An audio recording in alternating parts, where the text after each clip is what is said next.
Good morning, and welcome to another Seize the Day. Today is Monday, October 20th, and starting an early start this morning, and I want to make sure that I begin it with you. So I trust you guys are waking up, feeling refreshed, and ready to seize this new day. We are in a study called Why Should I Trust the Bible? It's a 6-week series where we looked at the reliability of Scripture. We looked at topics like interpretation, how the Bible was formed, is the Bible sexist? And today was a new thought, and that is, how do you reconcile God and war? And so I thought this would be a good. It's another one of those topics that very often people will talk about and question.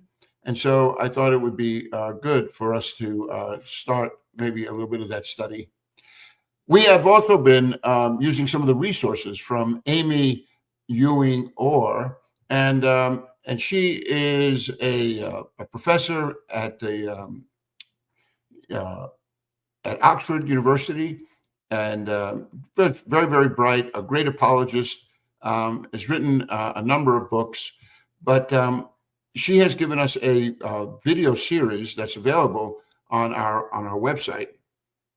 And if you just click on the resources, you'll find all of those short video clips there. And one of the things that intrigued me about the this particular study was that she had mentioned a quote that there were more lives lost in the 20th century than in all of the previous wars. And I thought, wow, that, I just want to, I just needed to investigate that a little bit. And I found out some interesting things. And so I began my sermon this week by saying, imagine walking through a forest trail that represents human history. For centuries, the path, right, has been marked by conflict, burn marks here and there, and they were from wars, revolutions, empires. But then you reach the 18th century, or the 20th century, and it's like stepping into a scorched wasteland. It seems that in just one century, we had World War I, World War II. We had the communist regimes of Stalin in Russia, Mao in China, Pol Pot in Cambodia. We had conflicts of the Korean War, Vietnam, genocides in Rwanda and Uganda. I mean, overall, it appears that more than 200 million lives were lost, more than all the previous centuries combined, according to many estimates. So think about that. World War I had about 20 million deaths. World War II, 70 to 85 million. And that includes about 6 million Jews, in the Holocaust.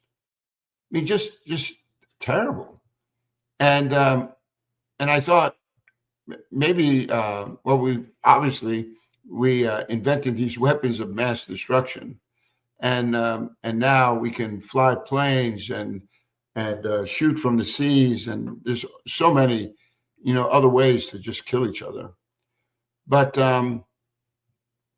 it's easy to ask when you look at figures like this and say, where is God? How could a loving God allow this? I thought the Bible was all about love and not war.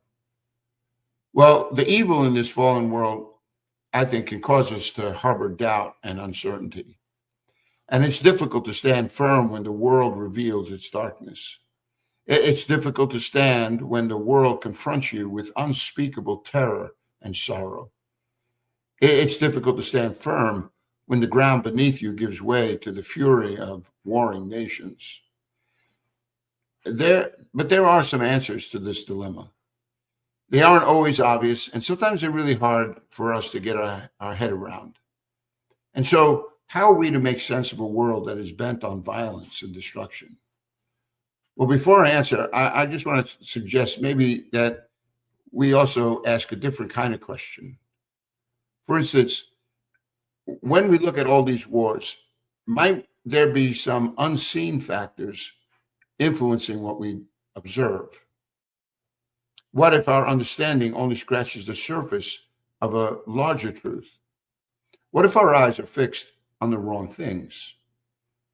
And by that, I mean, you look at the wars, and many are quick to point to God and say, well, if he's a God of peace, why is he allowing this? But maybe it's really not all God, right? Maybe it has something to do with our own human nature. I mean, I think it is man's ambitions, right, that place him in a position where we want what our neighbor has, or we desire this nation, or we want to impose our will on other people. And that is all about the fall. It's all about man's human nature. But here's the reality: the wars that we see all around us, they remind us again that there's going to come a divine judgment where God is going to judge evil. He has done it both in the Old Testament and in the New Testaments. War sometimes is a tool of judgment. And God's justice is not arbitrary. God's justice is rooted in righteousness and fairness. You know, I started thinking about some passages in the scriptures where it is seen where God is, proposing, war, and how do we reconcile that with a God who is, a God of love and peace? And so I thought I would go back to a time when the world itself was very tumultuous, at a time when the world was pretty dark, at a time when war was consuming the world, and there wasn't a whole lot of joy to be found. Well, the nation of Israel was divided at this time that I'm speaking about. It was divided between a northern kingdom and a southern kingdom. The northern kingdom, known as Israel, was overrun by the Assyrians in around 722 BC. They destroyed the northern kingdom and moved on to threaten those living in the southern kingdom. However, the Babylonians also launched a successful assault against the Assyrian power, leading to the capture of their city, their capital city, Nineveh, in about 612 BC, so a little over 100 years.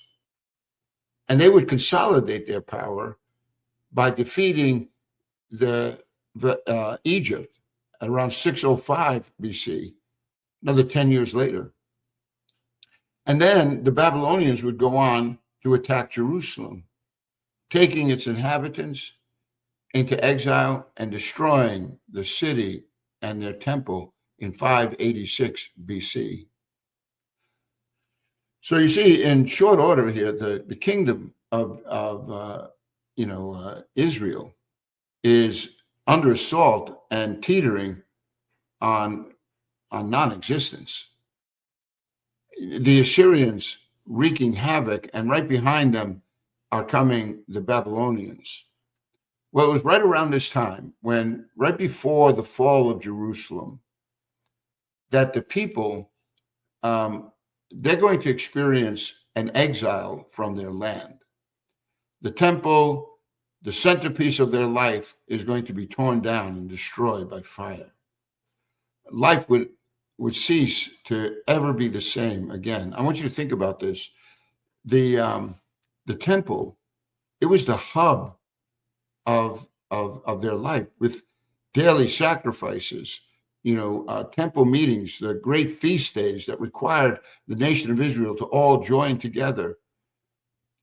And all of that now is about to be demolished. Habakkuk is a prophet that God raises up. And it's in his dialogue with God that we're going to learn, I think, some keen insights about God and about war and about love. Not much is known about Habakkuk aside from the Old Testament book that bears his name. And through his writings, we discern that he lived in times of great uncertainty and despair. He's about to be told that the Babylonians are going to come and they're going to sweep through the city of Jerusalem and they're going to destroy everything in its sight. So I raised the book of Habakkuk with you, and would like for you, if you would, turn there, because as we turn to the book of Habakkuk, we're gonna learn some lessons, I think, about God and war and peace and love. Habakkuk then was forced to contend with the political, economic, and social unrest that was brought on by these warring nations. Can you imagine living in a time that was so tumultuous like that? It would be akin, I'm sure, to living in Ukraine right now or Gaza, and every day, is a day filled with uncertainty, wondering how all of this is going to end. It's got to be terrible. Habakkuk complained of Judah's increasing faithlessness. And so, on top of the threats from the outside, on the inside, there was a great spiritual apostasy that was taking place. Judah had now, for a very long time, turned its back on God's covenant, which is why all of these things are happening. You remember in the beginning, God says, if you keep my covenant, I will bring peace before your enemies. He says, you will thrive in the land in which I'm giving to you. But instead, man's human nature, being what it is, we disregard God's will, his purposes. We go off on our own, and it leads to the destruction of the very kingdom itself. And so here is Habakkuk, and he has these deep religious convictions, and he is very much aware of his surroundings, and he can't contain himself. And this is where I want you to begin to follow along with me as you look here in the book of Habakkuk. In Habakkuk, why don't we pick it up here in verse 2? In Habakkuk verse 2, it says this. It says, how long, O Lord, must I call for help, but you do not listen? Or cry out to you violence, but you do not save? Why do you make me look at injustice? Why do you tolerate wrong? Destruction and violence are before me, and there is strife and conflict abounds. Therefore, the law is paralyzed, and justice never prevails. The wicked hem in the righteous, so that justice is perverted. You see, here we find that the scriptures, right? God's covenant is going unheeded, and it's not just it's the violence that's all around him, but it's also him saying that the law is paralyzed. Justice doesn't seem to prevail.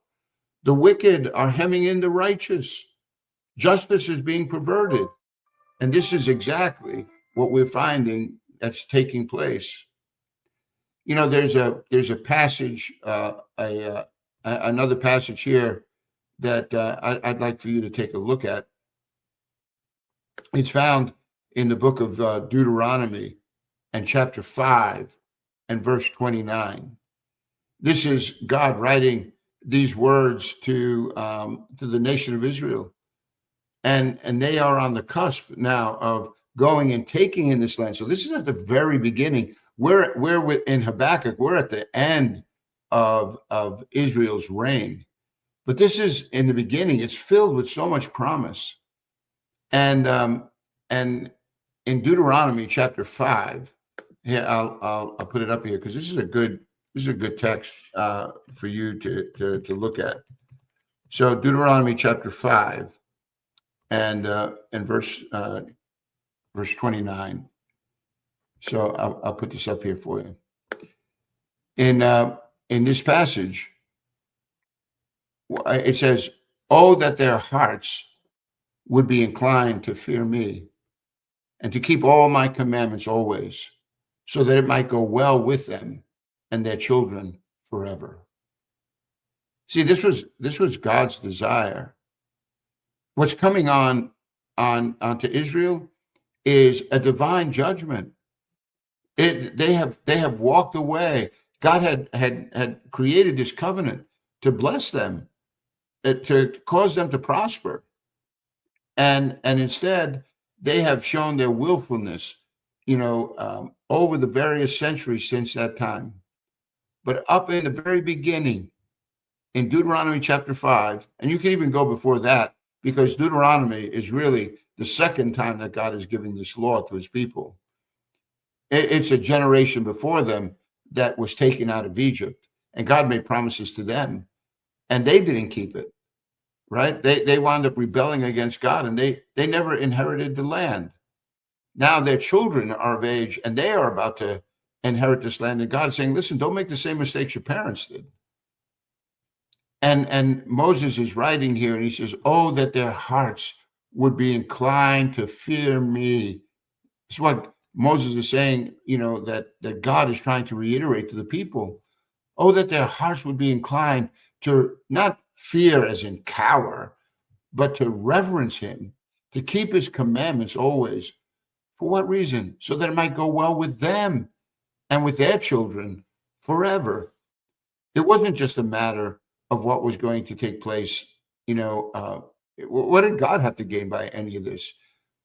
God created us so that we might have fellowship with him and enjoy his creation. And instead, what do we see? Destruction is right, is right on the cusp here. And Habakkuk is crying out because he really doesn't understand. He says, Lord, I'm calling to you for help, but you're not listening.